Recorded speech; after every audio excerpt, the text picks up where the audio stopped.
ଶୀତର ଋତୁରେ ମାର୍ଗଶିର ମାସ ପଡ଼େ ଆଉ ସେ ମାର୍ଗଶିର ମାସର ପହିଲି ବା ଆଦ୍ୟ ଗୁରୁବାର ମୋ ମା'ର ଭାରି ପ୍ରିୟ।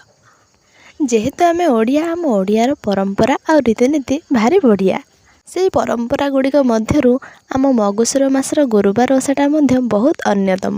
ଏଣୁ ପ୍ରତ୍ୟେକ ଓଡ଼ିଆ ଘରେ ମଗୁଶିର ମାସ ଗୁରୁବାର ଓଷା ପାଳନ କରାଯାଏ।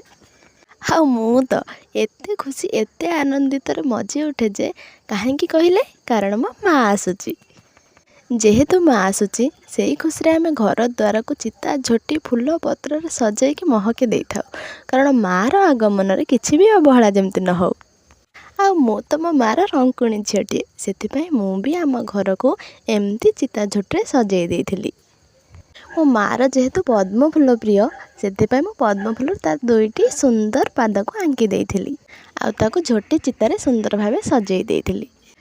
ଗୋଟେ କାନ୍ଥର ଚିତା ଝୋଟି ସମ୍ପୂର୍ଣ୍ଣ ପରେ ଅନ୍ୟ ଏକ କାନ୍ଥରେ ମଧ୍ୟ ମୁଁ ସେହିପରି ଭାବେ ଚିତା ଝୋଟି ଆଙ୍କି ଦେଇଥିଲି, ଯେତିକି ମୋର ସକ୍ଷମ ପାଇଲା ଆଉ ମୋ ମା'ର ମନକୁ ପାଇଲା ଭଳି।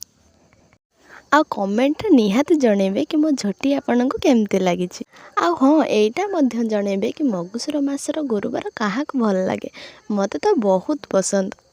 କାରଣ ତ ଟିକେ ଆଗରୁ ମୁଁ କହିଲି ନା, ମୋ ମା' ଆସୁଛି ବୋଲି। ସତରେ କେତେ ସୁନ୍ଦର ବାତାବରଣ ଖେଳିଯାଏ ନା, ଯେବେ ଆମ ଓଡ଼ିଆ ଘରରେ କିଛି ପୂଜା ପାଠ ହେଇଥାଏ। ପିଠାପଣାରେ ଘର ସାରା ମହକି ଉଠୁଥାଏ। ଆଉ ମୁଁ ତ ପିଠାପଣା ଖାଇବାକୁ ପାଗିଳି ଯେମିତି। ଆଉ ଦେଖନ୍ତୁ, ଏଠି ବି ମୋ ମା'ର ସୁନ୍ଦର ସୁନ୍ଦର ପାଦ ଗୁଡ଼ିକ ଆଙ୍କି ଦେଉଛି। ମୋ ମା'ର ପାଦ କେତେ ସୁନ୍ଦର ନା, ଠିକ୍ ମୋ ମା' ପରି। ସାରା ବ୍ରହ୍ମାଣ୍ଡ ଯାହାର ଚରଣ ସ୍ପର୍ଶରେ ମହକି ଉଠେ, ତା ଭଳି ସୁନ୍ଦରତା ଆପଣମାନେ କେଉଁଠି ପାଇବେ କହିଲେ? ଏଣୁ କରି ମୋ ମା'କୁ ନେଇ ମନ ଭିତରୁ ମୁଁ ବହୁତ ସତର୍କିତ। ଆଉ ମୋ ମା'ର ସୁନ୍ଦରତା ଗୁଣ ଗାଇଲେ ତ ସରିବନି।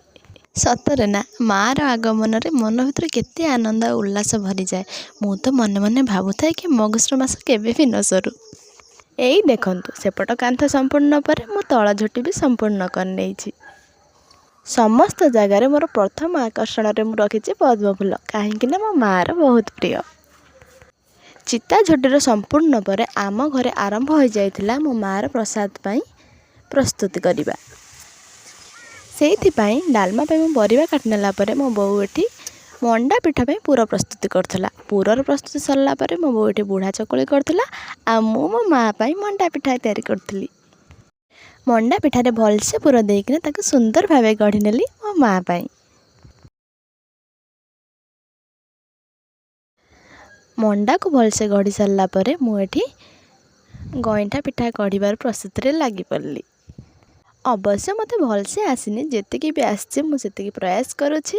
ଯଦି ପିଠା ଗଢ଼ିବାରେ ମୋର କିଛି ତ୍ରୁଟି ରହିଯାଇଥାଏ କିମ୍ବା ଝୋଟି ଆଙ୍କିବାରେ ମୋର କିଛି ତ୍ରୁଟି ରହିଯାଇଥାଏ, କମେଣ୍ଟ ବକ୍ସରେ ଆପଣ ନିଶ୍ଚୟ ମୋର ତ୍ରୁଟି ଜଣାଇ ତା'ର ସଠିକତା ମୋତେ ଟିକେ ଜଣାଇଦେବେ। ଏଠି ବୁଢ଼ା ଚକୁଳିର ପ୍ରସ୍ତୁତ ସରିଲା ପରେ ମୋ ମା'ର ପ୍ରସାଦ ଏଇଠି ଶେଷ ହୋଇଯାଇଥିଲା। ତାପରେ ଆମ ଘର ପରିବାରଙ୍କ ପାଇଁ ଏଠି ପିଠାର ପ୍ରସ୍ତୁତି ଚାଲିଥିଲା। କିନ୍ତୁ ମୋ ମା'ର କେବଳ ବୁଢ଼ା ଚକୁଳି, ମଣ୍ଡା ପିଠା ଆଉ ଗଇଁଠା ପିଠା ହେଇନଥିଲା। ମୋ ମା' ପାଇଁ ବହୁତ ପ୍ରକାର ପ୍ରସାଦର ଆମର ଆୟୋଜନ ହେଇଥିଲା, କିନ୍ତୁ ସେଗୁଡ଼ିକ ମୋର ଡିଲିଟ୍ ହେଇଯାଇଛି। ସେଥିପାଇଁ ମୁଁ ଆପଣଙ୍କ ସହ ସେୟାର କରିପାରୁନି। ଯେତିକି ବି ଅଛି ମୁଁ ସେତିକି ଆପଣଙ୍କ ସହ ସେୟାର କରିବାକୁ ଚେଷ୍ଟା କରୁଛି। ଆଉ ହଁ, ମୋ ମା'ର ପ୍ରସାଦ ଗୁଡ଼ିକ ଏତେ ସୁନ୍ଦର ହେଇଥିଲା, ଏତେ ଭଲ ଲାଗୁଥିଲା କି ଯାହାର କଳ୍ପନା ବି ନାହିଁ। ମନରେ ମୁଁ କେତେ ଖୁସି ଥିଲି କି ମଗୁଶିର ମାସ ଆସିବ, ଗୁରୁବାର ଓଷା ହେବ, ମୋ ମା' ଆସିବ। ଫାଇନାଲି ଆସି ତ ଗଲା ଆଉ ଶେଷ ବି ହେଇଗଲା, ଯାହା ପାଇଁ ମୋ ମନରେ ତ ବହୁତ ଦୁଃଖ ଅଛି ଆଉ ନୂଆ ଆଶଙ୍କା ବି ଅଛି କି ଆର ବର୍ଷକୁ ପୁଣି ଥରେ ଆସିବ। ଶେଷ ଯାଏଁ ଦେଖିଥିବାରୁ ଆପଣଙ୍କୁ ବହୁତ ବହୁତ ଧନ୍ୟବାଦ।